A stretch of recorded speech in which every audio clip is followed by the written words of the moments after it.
Hi, I'm Terrell Sanders. I'm the Executive Director of MinistryCOM. Welcome to our first live webcast. I'm here with Chris Forbes today. We're going to be talking about some inexpensive church marketing ideas. We've got a number of people on this webcast that aren't familiar with MinistryCOM, so I'll take just a second and give a little bit of background. MinistryCOM is about 5 years old. Organization was originally created to support ministry marketing people, ministry communications people. It was a national organization. I guess today, with this webcast, I've heard from people who could be in Australia, people in Puerto Rico, people in Canada wanted to join us. So I guess we're international now. We have an annual conference that comes up every year. We'll be in Dallas this year in October. It's October 20th to 22nd. You can find details online at ministrycom.org.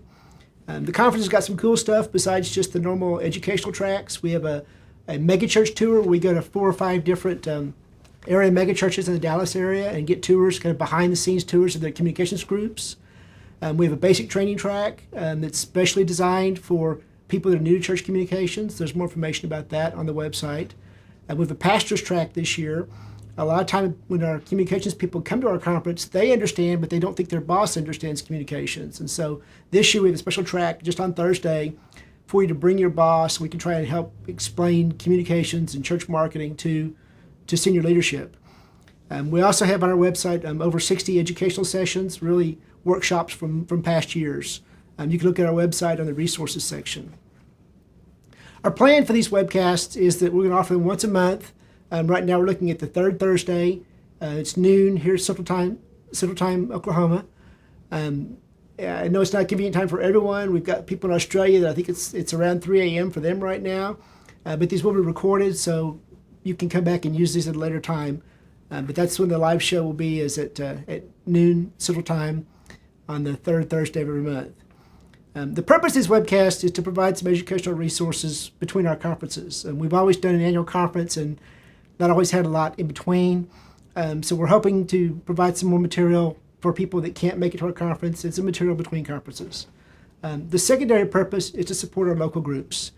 We've tried with varying success for years to create local groups and to sponsor local groups so that people in ministry communications can get together locally and meet. And I know some of those groups have struggled because it's a lot of work to find locations and find someone to speak and things like that. So hopefully this material can be used by people that want to form local groups.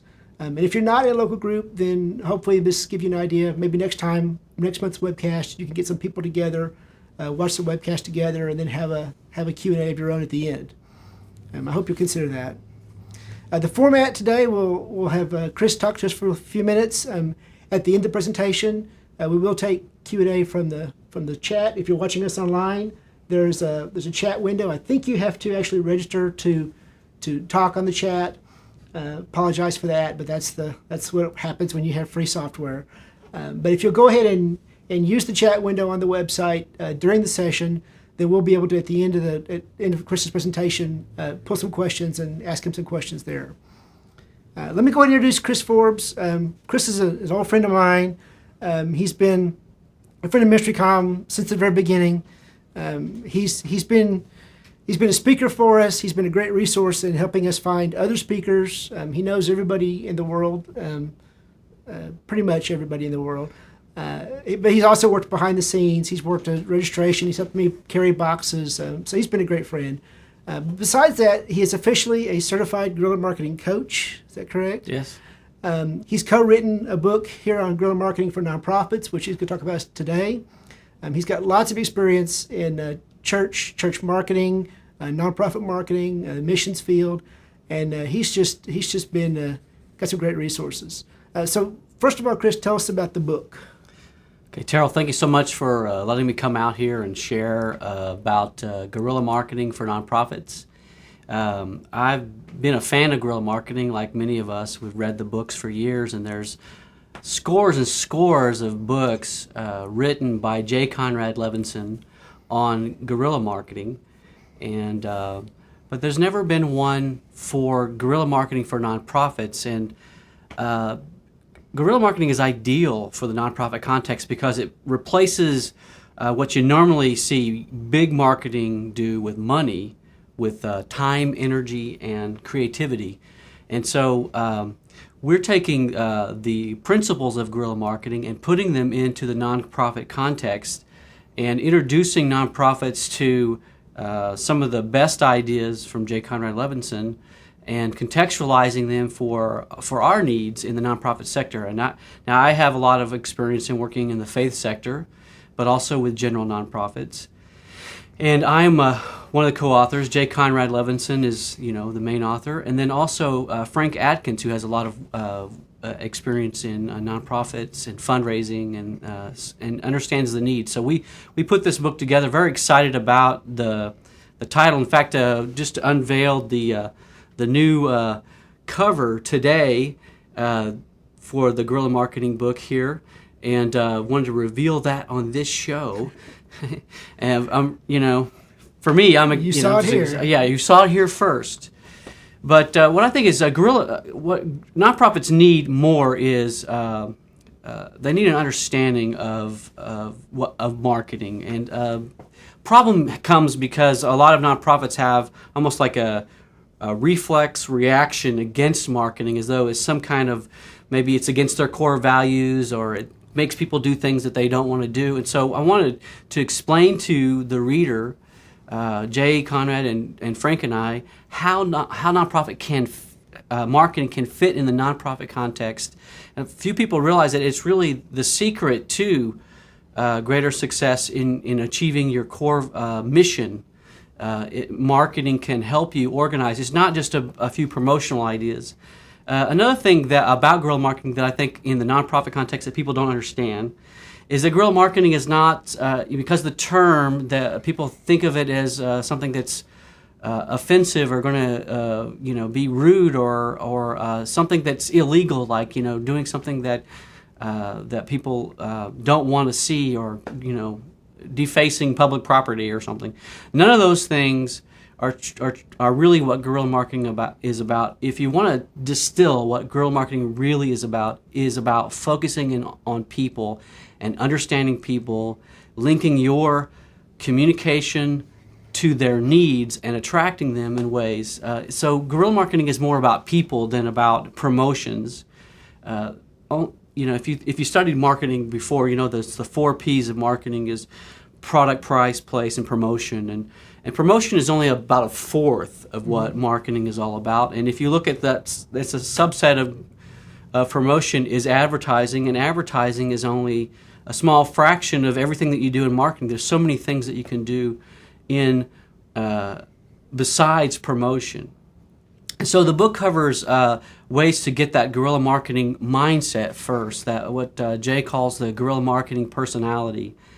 It's more about how your attitude toward marketing, and then how to develop a consistent strategy for connecting in your outreach and connecting your outreach to your overall mission. We talk in the book about how to turn your mission statement into a marketing plan. And a lot of nonprofits say develop a mission statement, and they have to because they're establishing a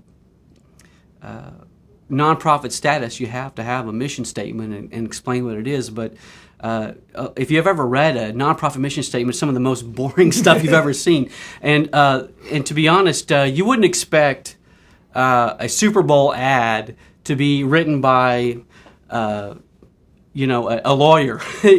So we take and walk you through how to turn your mission statement even into something that is marketing. It's something that people see all the time.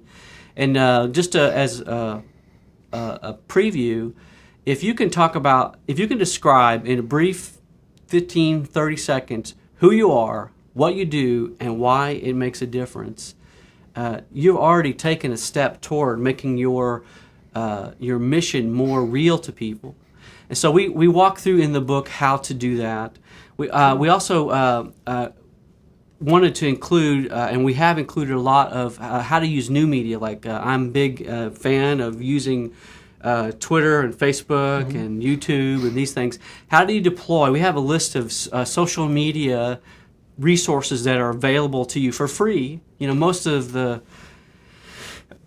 pardon me, excuse me, a lot of the guerrilla marketing things that you can do are free. It doesn't cost any money. It costs a little bit of your time and your imagination in using it. But we have a list of all the social media tools and then how to guerrilla marketing application. Another area of guerrilla marketing is in leveraging earned media or publicity. With just a little bit of adjustment in making your announcements newsworthy, you can get free publicity and free promotional just in some of the media that are around. And so we have a list of 76 ways to make your events more newsworthy. Just some of the simple things that you can do. And then Frank Atkins has put together a strategy, the 7 golden rules of fundraising, and then also the 7 platinum rules for recruiting volunteers. And so he goes through and talks about how volunteers, that's a part of your marketing is your communications that come through your volunteers. And then we also have in there how to develop a marketing plan. And, I've had nonprofits talk to me and say, well, we want a marketing plan, but I don't know, let's make it 5 pages. You don't do a marketing plan based on the pages. You don't sell marketing plans by the pound. It's not like a bunch of ground round. You just chop it up and give me some give me a half pound of pastrami and a marketing plan. Right. A marketing plan can be as simple as 7 sentences. And so we show you how to write a marketing plan in 7 sentences, and that is a number one strategy in guerrilla marketing is to have a plan. If you don't have a plan, your objectives aren't going to be achieved, and guerrillas know that if you don't have a plan, you're sunk before you start. So anyway, it's kind of an overview. I wanted to give an overview of some of the contents of the book. All right. Now, when does the book come out? The book is available starting in July 2nd. You can pre-order it now on Amazon.com. Just look up Guerrilla Marketing for Nonprofits, and then order it there. Also, we have a website, gmnonprofits.com, and you can find out things about that and updates and whatever. Cool. Well, we promised everybody on this webcast that we're really going to give us some of the secrets, give us some of the free and inexpensive ways to do marketing. So I know you've got plenty of props over here. I've got a few things over here. Let me move these give us some books secrets here. Let me move some of these books out of the way. I didn't have a strategy for where to put these after I was done with them. So let me put this right here. All right.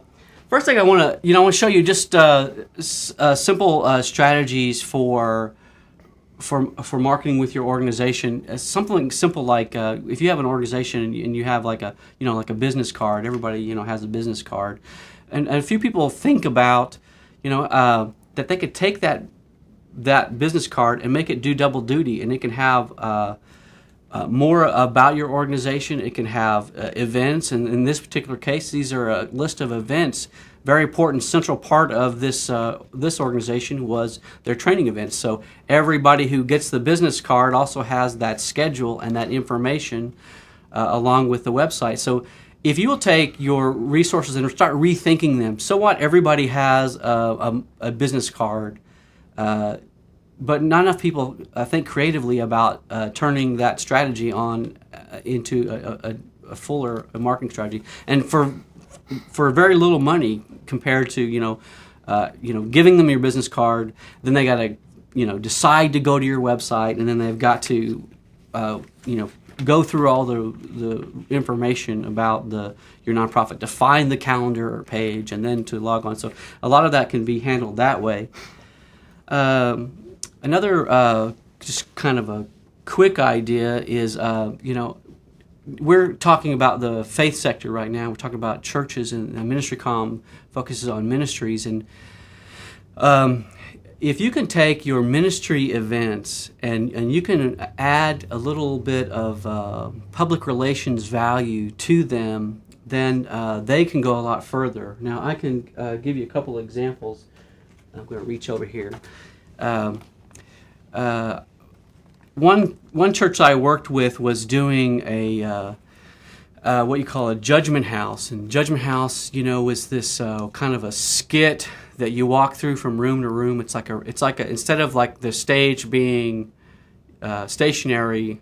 I mean, the audience being stationary, the audience moves from room to room, and they see these different scenes, and it walks through, this what the afterlife might be like after this, tragic incident. Okay, in this case, this was a pardon me, I'm fighting off my allergies today. In this case, it was the a judgment house based on a couple of people who perish in a drinking and driving accident. And so then they, normally what a church will do is they'll put on the judgment house and the drinking and driving incident. And they might even think to have these little handheld media that people can carry, what Jay would call mini media that the people can use to invite their friends, And then we also had on the ticket a little map so people could find it.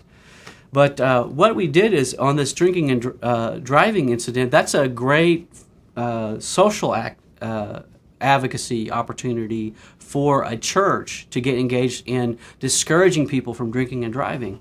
And so what this church did is they took a crashed car. I think they paid like $50 to have it moved from a junkyard. It was an actual car that had been wrecked in a drunk driving accident, and they took that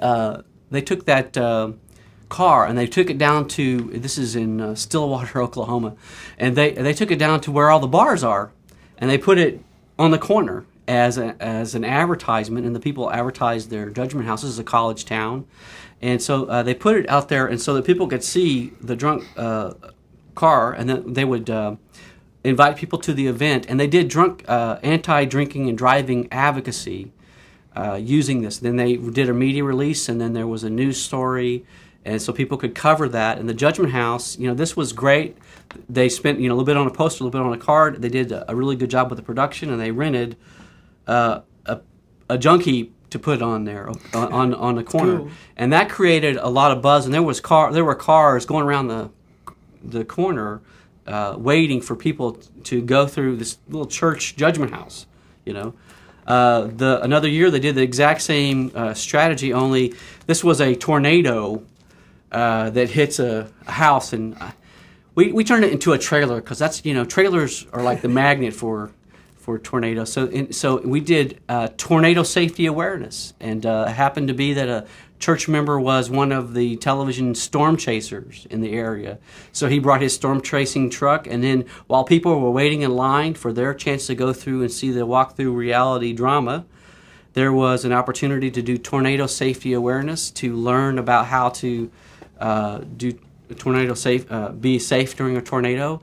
Another thing they did, though, is they went and, again, a junkyard and found a trailer that was just wrecked and damaged. They actually are trailer salvage yards in Oklahoma. Yeah, there's a whole salvage yards in Oklahoma of trailers.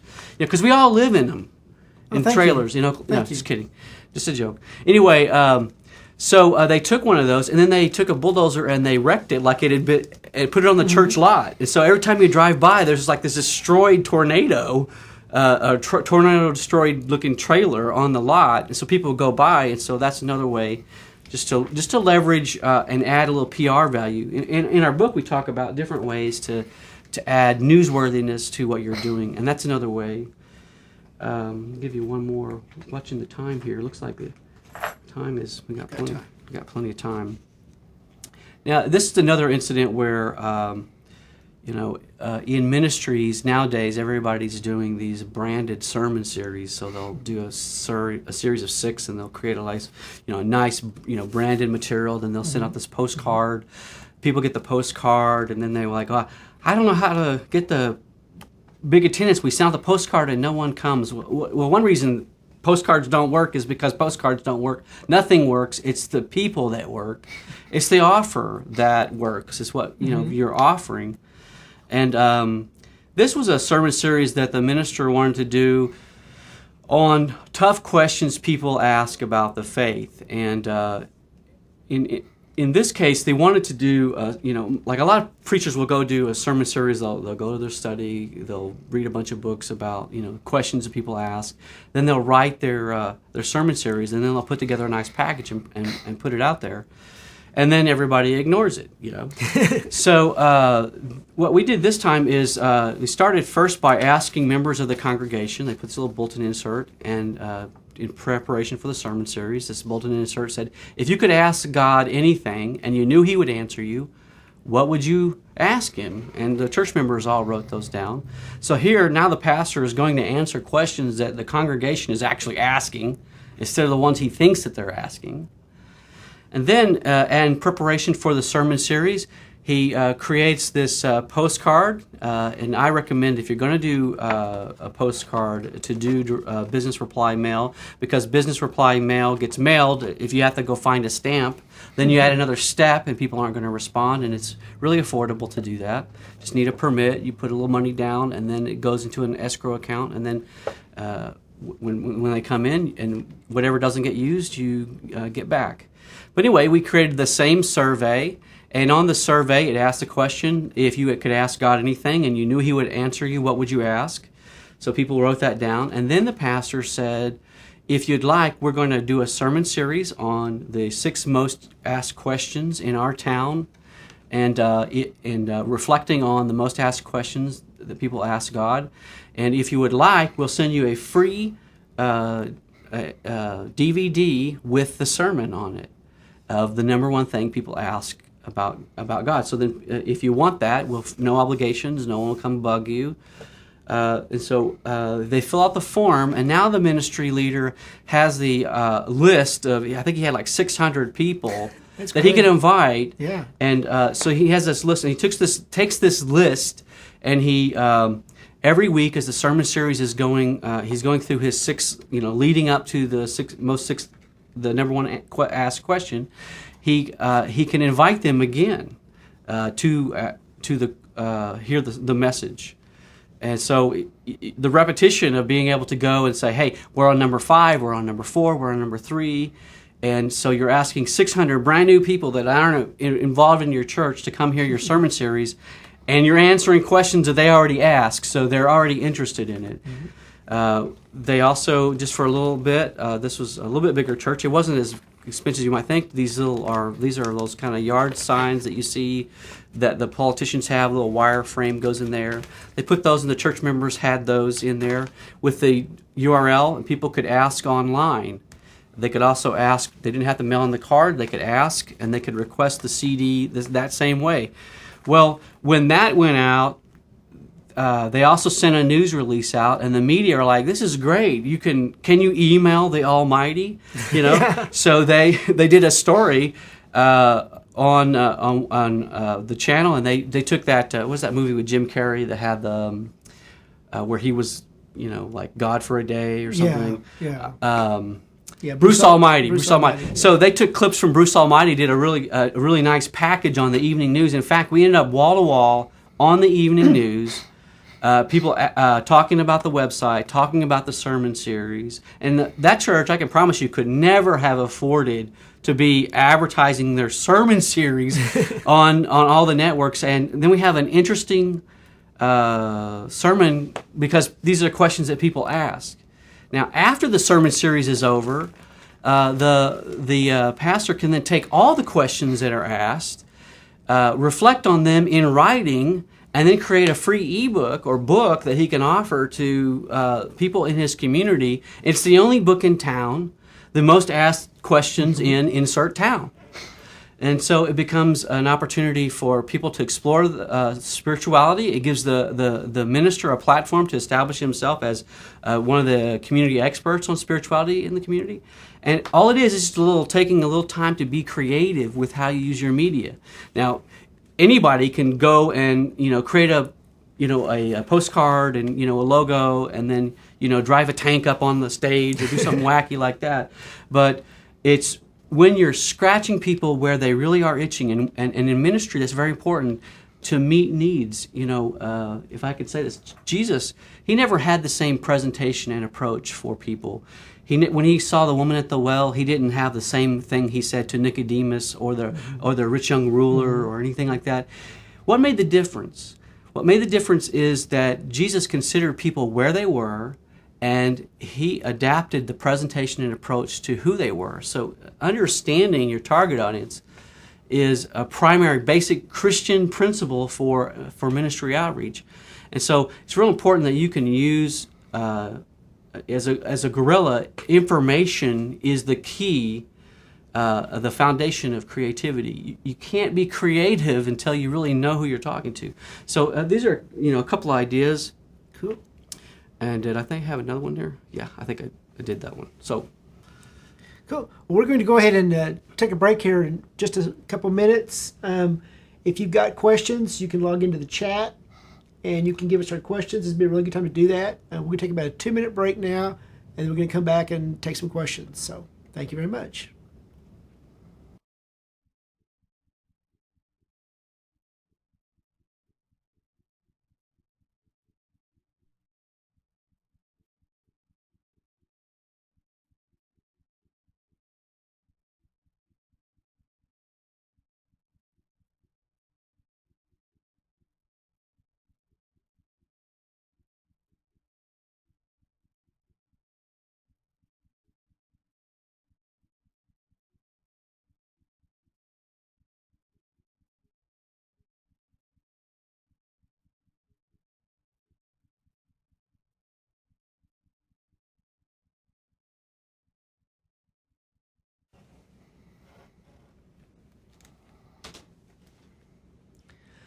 All right, we're back.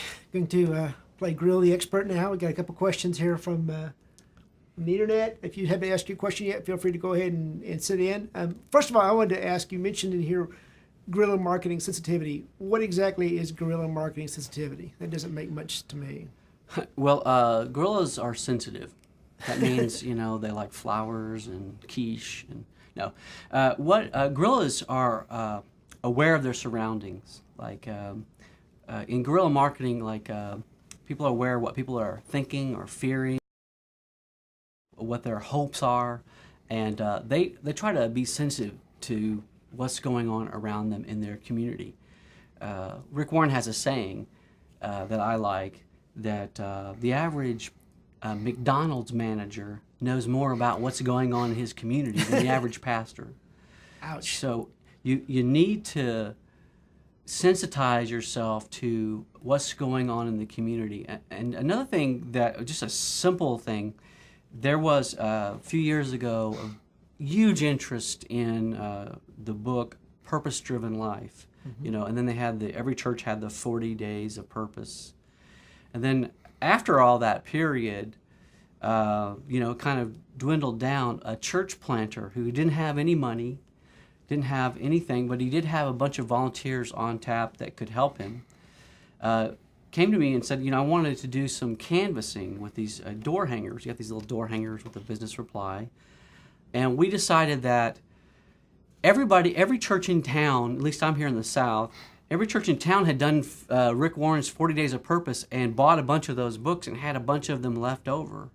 So he just called around all the churches that had them and said, do y'all happen to have any extra books laying around from your 40 Days of Purpose? And there was a couple 300 books or something, like a crazy number of free books that churches just had sitting on a shelf somewhere. And he asked for them.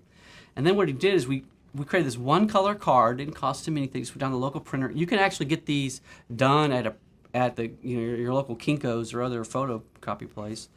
And he hung this on the door and said, this is you've heard of the Purpose-Driven Life. If you'd like a free copy of the Purpose-Driven Life, just send out this business reply card. And so people would order this, and he had those 200 or 300 people that ordered that book. And because he was sensitive to the awareness that that book was available, that the book was also popular, when people sent this book in, then he took those names and addresses and he delivered them as a church planter and said, I am very interested in this book, and we're going to have a 6-week brief study on the Purpose-Driven Life in your area. Would you be interested in joining if we have one in your area? And people, he'd deliver that, and then people would say, yeah, I'd like to do that. So the first one that said, yeah, I'd like to do that, he said, would that be great? Could they meet here? So, and then he started this little small group Bible studies. There were outreach Bible studies all around in his church plant area. always thinking about trying to get people inside our church and meeting us where we are and under our controlled environment and our controlled circumstances. But guerrillas are sensitive to know that not everybody wants to drop in on you. Mm-hmm. There may be a way that you could take it to them. And so this is a simple way, guerrilla marketing. Then you have your sermon series and your messages. And then people, as a follow-up, they connect with you. So guerrilla marketing is sensitive in that it is aware of the surroundings, what's in the news, what's in the weather, cool. How that might impact your communications. Okay, cool. We got a question off the web chat here. If you know nothing about marketing, are there any resources? Where do you get started? Wow. There's a conference, I think you should probably start that with. It's like tee this one up for me to punt. Yeah. Okay, the first one, I think you need to go to the MinistryCOM in Dallas. That's the correct answer. Yeah, just here's that check later. MinistryCOM in Dallas has a basic training track that will walk you through from square one. And the thing that I found from nonprofit marketing and ministry marketing is that you can go to the bookstore and you can find lots of books, but they're not designed for your context. And so you have to do a lot of interpretation and contextualization of what they're doing.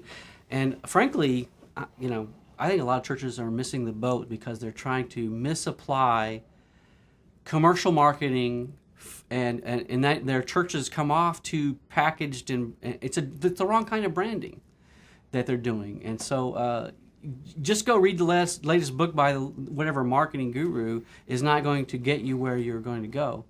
But if you were going to read a marketing book that is tailor-made, besides Guerrilla Marketing for Nonprofits, which of course is contextualized, available in stores on July 2nd, if I may pitch that again, is a couple books. So one is there's the Guerrilla Marketing in 30 Days, which is a nice handbook by Al Lautenschlager and Jay Conrad, which walks you through a 30-day marketing plan. You can contextualize your nonprofit and ministry marketing based off of this. There's also a great intro, just from Guerrilla Marketing standpoint, called The Startup Guide to Guerrilla Marketing, and it walks you through and explains, everything about the guerrilla marketing mindset and everything. Again, these are books that are intended for the small business marketer. Right now, you have a free book that you can get on my old website, MinistryMarketingCoach.com. It's now run by Carrie Burrell. Mm-hmm. MinistryMarketingCoach.com is a free download, and I will tweet out from my account on Guerrilla Marketing, GM Nonprofits at Twitter, a link to this so you can download. There's 25 free marketing tools that you could just start using right away in your ministry. I hope that answers your question.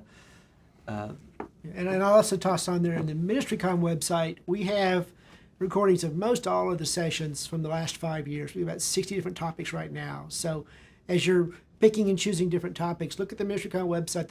The 1 hour sessions usually include the PowerPoint slides, it's audio and the PowerPoint slides, and they're about $10 a piece usually, so it's a good resource to start with.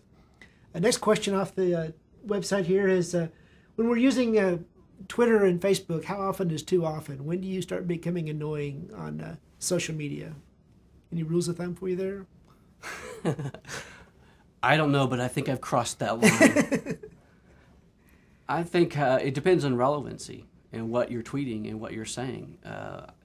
One thing that you can do in social media that people don't take enough advantage of is, instead of just talking about what you want to say and your message, use the social media to learn about who you're communicating to. So on Facebook, your friends, you can learn what they're into by surfing their profiles and getting interested in them.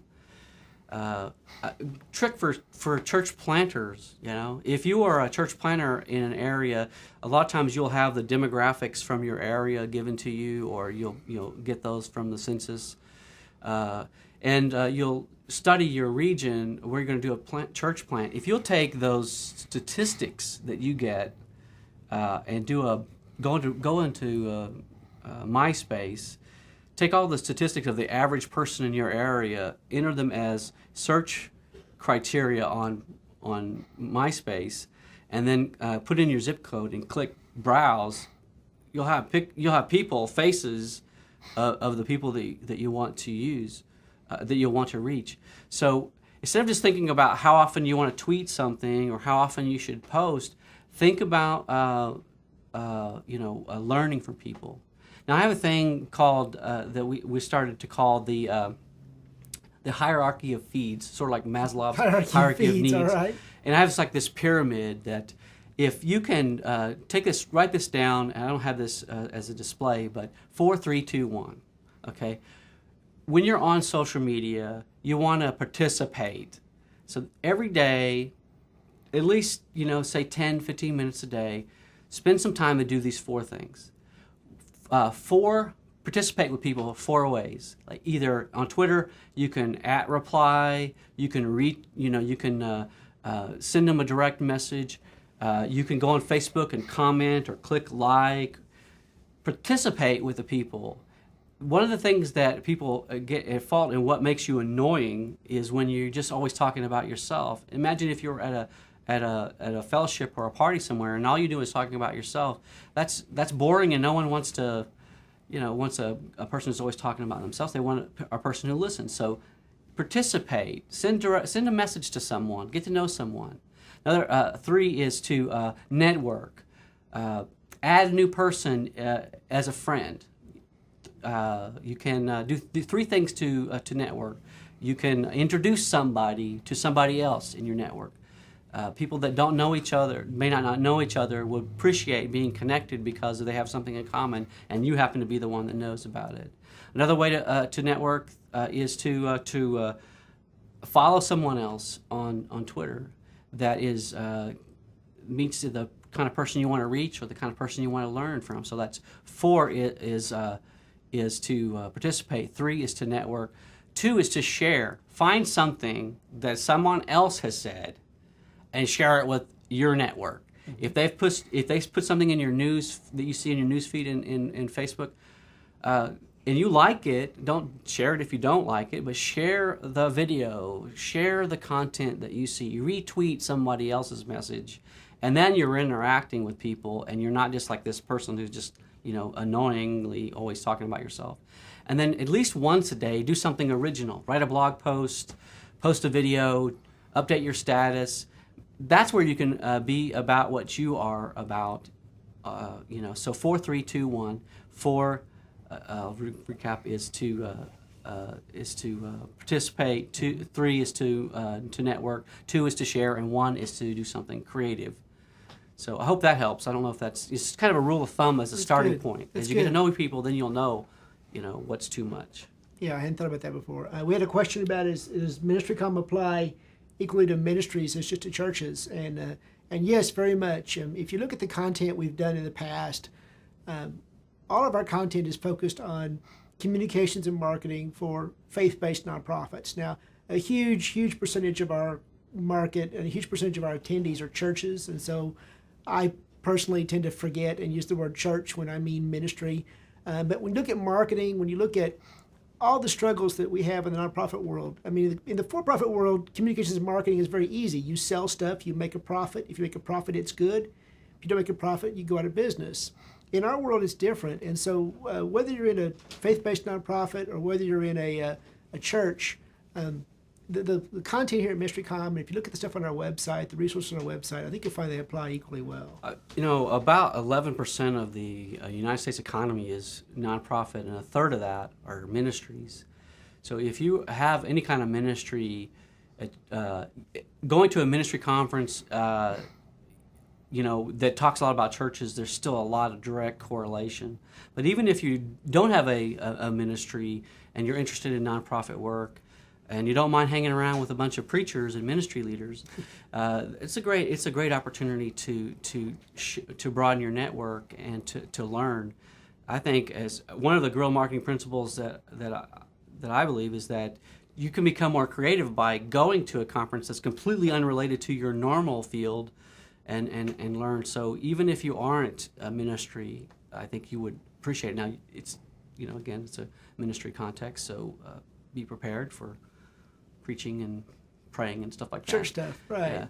Yeah. But any ministry can benefit, and I've been with Terrell for a long time, and I could tell you that just hanging out with other people who are doing communications that are like you, that's worth the price of admission, even if there weren't any seminars, because everybody has a lot of issues. In fact, one time I did a session called group therapy. You know, it was actual crying. You know, we all have to have, once in a while, have a place where we can go where we can be supportive of one another. And there's also a lot of sharing and benchmarking, you know, from what other ministries are doing. Good stuff. Good stuff. That's about all the time we have now. Chris he will post the links he's talked about. We'll post his email address so if you want to ask more questions. Post links to the book. Now, where do you go to get the book? You can order the book on Amazon.com or through EntrepreneurPress.com. Okay. And it'll be available in your bookstores in July. And if they want to learn more about this topic, is there any place that you're speaking in the near future that they could hear more about this? I think I am speaking somewhere. Let me think. Oh yeah, I'll be at MinistryCOM in October in Dallas. And your breakout session is titled Guerrilla Marketing for Nonprofits, as it were. Very good. Yeah, what a handy title. So if we didn't get your question here, we'll meet you in Dallas. Thank you, Chris. Thank you for your time, for sharing with everybody here. I want to thank everybody that participated in this discussion. We'll see Chris in Dallas. Next month's live webcast will be May 20th. It's a Thursday, again at noon Central Time. Whatever time it was for you this time, it's the same time. Next month, we're going to spotlight on the Henderson Hills Baptist Church. The communications department leaders are going to come in and talk through their workflow and their process. Henderson Hills is a great church. They're I call a non-traditional Baptist church. They run about 3,000 weekend attendance, and they've got excellent communications. And so Jeff Wilson is the head of their communications team. He's going to come in with some of his people, and they're going to kind of walk through their workflow, what they do on a weekly basis, the tools they use, the processes, and how they do all their work. It'll be a great kind of behind-the-scenes opportunity for a lot of you. And this is for churches, but ministries will get some value from it too. Again, that's Thursday. It's noon Central Time. That's 10 o'clock Pacific, 11 Mountain, noon Central, 1 p.m. Eastern, 5 p.m. Greenwich Mean Time. So if you're outside the continental United States, you can calculate from that. You can sign up for reminders of these webcasts on our website. Go in and set for reminders. We'll send you emails, remind you about these things. MinistryCOM's coming up October 20th and 22nd. We have the Pastor's Track. We have the Boot Camp. We have just a lot of great educational content. You can register online at MinistryCOM.org. We have a hotel block. We have a really great deal with the Holiday Inn Express. They're actually going to provide shuttle service for us. If you stay in the hotel, you'll get free shuttle service back and forth to the conference. That's the good news. The bad news is it's a small hotel, and our whole block is smaller than last year, and we sold out last year. So if you want to stay in the close by hotel at the discounted price, you get the shuttles, you just sign up early because that's not going to last. But thank you very much, and we'll see you next month.